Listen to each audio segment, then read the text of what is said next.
honoring volunteers. Drops it back to a three with a block. Passing, rebound, score! Second Kings fire, tip, score! Marion hosts on the deflection, and the Hawks lead 2-1. And the Chicago Blackhawks take game one. And so we're set for game number 2. In fire, score! Brett Seabrook, 2-0 Chicago. The Chicago Blackhawks are going to the West Coast with a 2-0 series lead. And so we're set for the third game of the Western Conference Final. Albertson with a shot, tip, score! Kansas, he's got some room, cutting in for Hossa, score! Kane was wide open, and he scored, and the pass, Patrick Kane in overtime! They took out the defending champs, and now the Chicago Blackhawks are in the Stanley Cup final, and a big reason why is the play of Corey Crawford. That really sets up a great goaltending matchup with the Boston Bruins, the top two goaltenders in the playoffs. You'd hardly know it, though, because Corey Crawford really doesn't get the attention. Jamie, Corey Crawford has really put the Chicago Blackhawks in every game throughout the postseason. Absolutely. It's about stability in net, and that's exactly what he's been able to deliver for the Chicago Blackhawks. Coming into the season, the giant question mark for the Blackhawks was in net. Was Crawford and Emery going to be able to carry the load? Were there going to be route to the Stanley Cup final? Let's take a look at the top 10 moments for the 2013 Stanley Cup playoff for the Chicago Blackhawks. And we start with number 10, and it's Game 5 against the Red Wings. Remember, Chicago's on the brink. Andrew Shaw had his best game of the playoffs, scoring 2 goals, including the game winner. Well, it's about hunger around the net. Jimmy Howard had been terrific for the Detroit Red Wings, and if you keep him in the net, he can't be as aggressive, and that's exactly what Andrew Shaw did there on the power play, was jam the puck in, have that terrific stick. Number 9, it's Game 2 versus the Minnesota Wild. Chicago held a 2-1 lead early in the third period, and Patrick Sharp scored twice in a span of 10 minutes and 22 seconds. And this is what Chicago can do to you. Quick strike offense. It's a close game, and just like that, their skilled players like Patrick Sharp can break it wide open. Number 8, Game 4 of that opening round series. After losing Game 3 in overtime, the Blackhawks needed a big performance in Game 4. Corey Crawford stepped up. Well, we talk about what he was able to do, and that's just battle back. Give them an opportunity to win every night. Aggressive in the net and efficient. Number 7, Game 1 against the Wild. After Marion Hossa had tied the game at 1 in the second period, the third one scores. We needed overtime, and it's Brian Bickle, the hero. Welcome to the Brian Bickle playoff show, and might as well get it going in game number 1. Number 6, Game 4 versus the Los Angeles Kings, with Chicago up 2-1 in the series. The Blackhawks look to hand LA their first loss at home in 15 games, and they did just that. Well, it's about their transition game. Oduya finds Jesus up the middle. He puts it on a tee for Hossa. Number 5, you heard MJ talk about it, Brian Bickle, his emergence in the postseason. They needed someone to step up. Kane and Taves were having struggle scoring goals early. Brian Bickle was the guy to do it, provide the physical presence, but he's providing a little bit more than that with a goal-scoring touch, timely goals when the Blackhawks need them. Number 4, back to Game 2 versus the Wild, and it's Patrick Kane, the blind pass to Patrick Sharp. A little spinorama, Denny Savardian style. But Patrick Sharp knows that. That's the chemistry he's waiting for in the open net. Number 3, coming back from a 3-1 deficit against the Red Wings. Team hadn't faced adversity all season long. They just rolled through the regular season. President Cup trophy winner.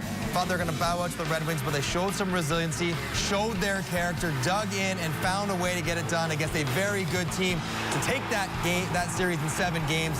They eventually worked their way to the Stanley Cup Finals. And to continue that story, at number 2, it's Game 7 versus the Red Wings. Remember the goal that never happened in regulation. They went to overtime, and it's Brent Seabrook scoring the game winner. Whether you call it a controversial call or not, they just dug in, stayed mentally tough, and then Seabrook delivers the win in overtime. All right, and at number 1, it's their most recent game. It's Game 5 versus the Los Angeles Kings. They needed overtime, and Patrick Kane came up huge with a hat trick. I said he was struggling. He's not anymore as he comes up with the trick in a closeout deep game as they went into double overtime, and Patrick Kane knocks out the defending Stanley Cup champs. Never an easy thing to do. Never underestimate the heart of that champion, the LA Kings. But Patrick Kane put him on the back, did it on his own. Yeah, he is definitely broken out of that slump as we take a look at the Blackhawks playoff scoring leaders, and Patrick Sharp, Marion Hossa, and Patrick Kane leading the way.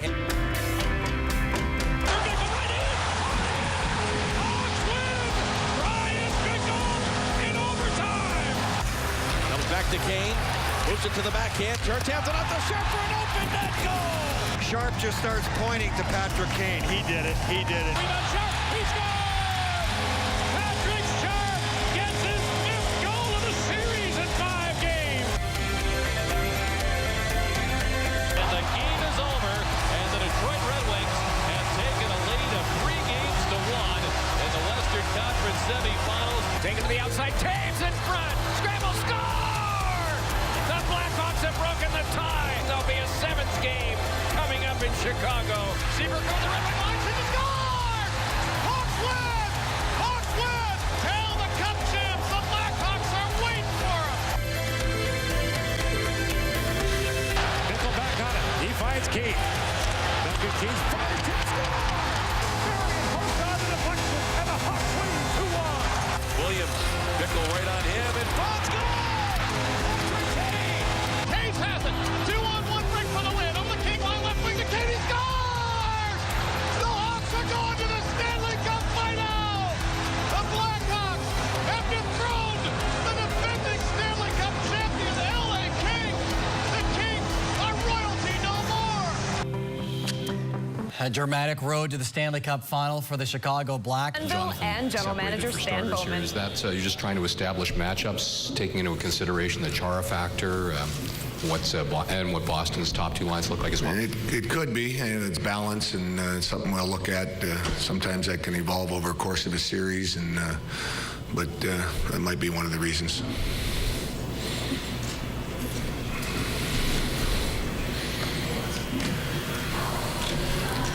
Coach, size up the series in this matchup. What scares you the most about the Boston Bruins? Well, they're playing well. They've on a big roll right now, and they got a lot of options. They check well. They're a very patient team. They're positionally strong in all zones, and they've got some guys that can make plays. So they got some big point shooters as well. So we want to make sure that we play our game to our strengths, but recognize we got to be at our best here in this series. Stan, you've been a big Corey supporter all along. Does this kind of validate your trust in him?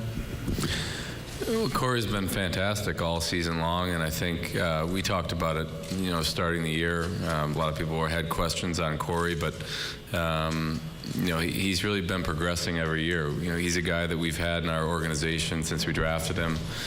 We've taken our time allowing him to improve year after year, and he's finally made it to the NHL and established himself as the #1 goaltender. And it's a process for goalies, I think, and we've always had confidence in his ability, and I think it's just nice to see now him getting the recognition that he deserves, and you're close to having success in the playoffs. And I think we knew we had a very good team, and we didn't need to make sweeping changes. I think you make increment. Spend time in their end, and getting the puck behind them is going to be the challenge. Joel.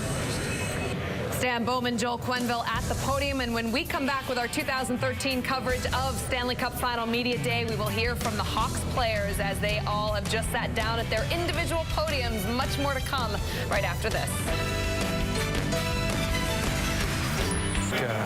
We had one guy on the team, Mads, that sort of went through it all, But even Host, he went through it, but he didn't win it and didn't go through it. But I think for ourselves, it's still going to be tough.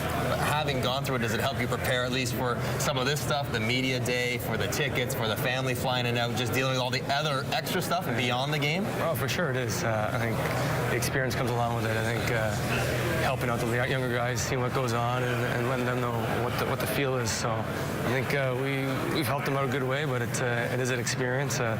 Trying to get family and trying to get tickets, it's always one after another. You have that all buttoned down now? Is it all taken care of? You try to, but there's always that one person or one cousin that's calls like, you up hey, at last I'm coming. minute. It's like, I got my tickets already in. That's fun, though. Well, one of the guys' big surprise is Bickle, and you're a veteran player. You've been through it before. Are you surprised at what he's doing, or did you guys expect him to emerge eventually to be a big-time player in the NHL? Yeah, I think you looked at him and looked at the size of him. He's a big boy. He's huge. He's when he plays his size and plays his game, he's a big power forward out there, and he can can dominate. So I think I play. The feeling is as confident as ever as a group, and we're looking forward to getting that first game under our belt in front of our fans tomorrow. How do you keep sane? How do you keep cool and calm as you go through this process? Because this is the end of the road here this season. Yeah, I mean, it's hard not to want to look around a little bit and take it in, even if it's not your, even if it is, you know, your first time, or if it's not your first time being in the Stanley Cup final. We have a few guys that have that experience in our locker room, but we just got to treat tomorrow as just another playoff game that we want to win. 888-983-3250. Hossa, he has been so hot. That is a wicked shot. Just a wicked shot. Pass, and what a release. Marian Hossa got rid of it in the blink of an eye. Just murder when you get this kind of talent. Hossa shoots, scores. Marian Hossa. You can't stop this guy. Number 81 back to the Stanley Cup final, and joining us now on the set, Marian Hossa. And Marian, this is old hat for you, being a part of Media Day here at the Stanley Cup final. But tell us a little bit about what it means to be back here in this position, and especially with Chicago. Well, it definitely never gets old. You know, I enjoy this moment. You know, it's a special moment where you still can play in June. You know, and not many players, you know, live this moment. So I'm glad I done it. You know, this many times, and hopefully it's gonna be, you know, winning again. Man, when you look at your career, and I just can't believe you're 34 years old, but you look at all the great players you played with in Pittsburgh, you played in Chicago, you played in Detroit. Like, who's the best player you played with? You're probably one of the best judges of anybody because you played with them all. Who is the best player you've ever played with? Wow, you know, I don't want to. I know, you got to be careful. Me, you know, apart from Kane and Taves, they're the two best. Okay, we'll give you that one. Well, I enjoyed playing with the Sid, definitely, you know, but I think Pavel Datsyuk, you know, he gave me so many great passes, and you know, just made it the passing game. He's unbelievable, and he gave you all the passes on the puck, on the stick. So, you know, he was one of the best. But I was lucky guy playing with, you know, Sid, you know, Pavel or Zetterberg. You know, you now You picked your spots pretty well. Yeah, good agent. Smart guy. Very. Now, you have a unique relationship with Zdeno Chara, the captain of the Boston Bruins. You guys are both from Slovakia, both from the same town of Slovakia, neighbors apparently over there. So, any calls or texts prior to meeting in Game 1, or is it going to be business, no friends, and we'll talk after it's over? Well, we call each other right after when we, you know, joined the finals after the last game, and we had just, you know, quick phone call, and we talk about, you know, different stuff. But, you know, after said, you know, let's have fun. You know, you play your way, I play my way. You know, and whoever the better team is gonna win. You know, and after 2 weeks we will be back to the friends again. So the best part about Z is that he will sit there and he'll cross-check you and he'll hammer you and then he'll apologize for it, then do it again, and there is no let-up in his game. You know that well. Oh, definitely. I know he won't treat me any better than anybody else. In fact, he'll be worse. I think so, yeah. So I'm well prepared for it, and I have to be. I know Z, you know, from a long time, and I know when he steps on the ice, when you play against him, he lets you know he's ready. Well, Marian, your power play struggled in the previous series, and their penalty killing is unbelievable. Your penalty killing is unbelievable, and their power play struggling. So, which power play is going to take off and get a couple goals here? That might be the difference in the series. I agree totally. You know, we know we can be better, and we keep talking about that, and you know, maybe we just have to make the thing simple more than we think. We try to make sometimes too many cute plays. We got a skill, but we have to play more simple game. Just put a puck for one-timers, shoot it, and we know, you know, one of our guys gonna be in front of net and then go for the second or third chances. Marian, what about the way they were able to keep Pittsburgh off the board in that series through 4 games? I mean, Pittsburgh came in high-flying, scoring over 4.5 goals per game in the playoffs, and Boston held them to 2 goals in that series. Is it going to be a challenge getting it past the defense of the Boston Bruins and also Tuukka Rask? Yeah, I think they just prove how great team game they got. They're playing so well, coming back defensively. They got unbelievable goaltending, and I think everybody was surprised, you know, Pittsburgh, how many goals they scored. So we have to find a way to get to the net, you know, put the pucks from a bad angle and go for second, third chances like we did against Quick and LA.